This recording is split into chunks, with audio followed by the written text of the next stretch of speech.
We got to carve out a spot for Nathan Vickers. Make sure he gets his credentials. I'll advocate on your behalf, Nathan. All right. Yeah. Any help would be appreciated. Last year in Miami, I got to watch from the stadium, and that was amazing.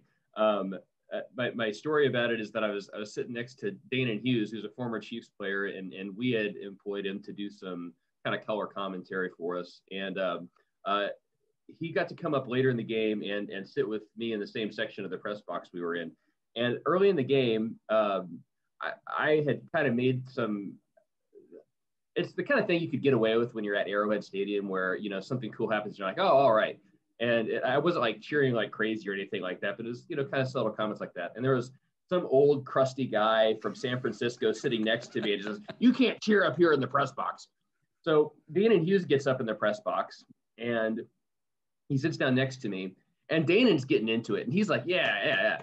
And the old San Francisco guy, I'm cheering the press conference. And of course, Danan is a former player. Yeah. And just like look at the guy. And I just laughed. It was a great, but the funniest part in terms of coverage last year at the game was that I had to leave my seat early in the fourth quarter when the Chiefs were down by 20 points or however much that was.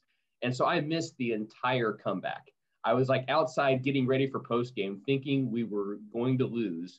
And then I just hear these eruptions from inside the stadium. And I'm like checking my phone going like, oh. And so I had to watch like the Wasps play after the game, but it was still an awesome experience.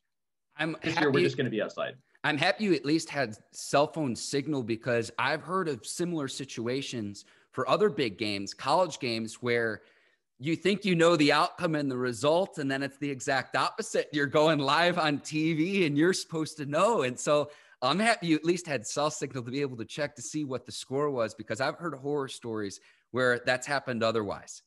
One perk of being in TV broadcast news is that they give you the Wi-Fi password, and it's like the best Wi-Fi in the country. They must have a server the size of a semi truck or something like that, because it always works great throughout the game.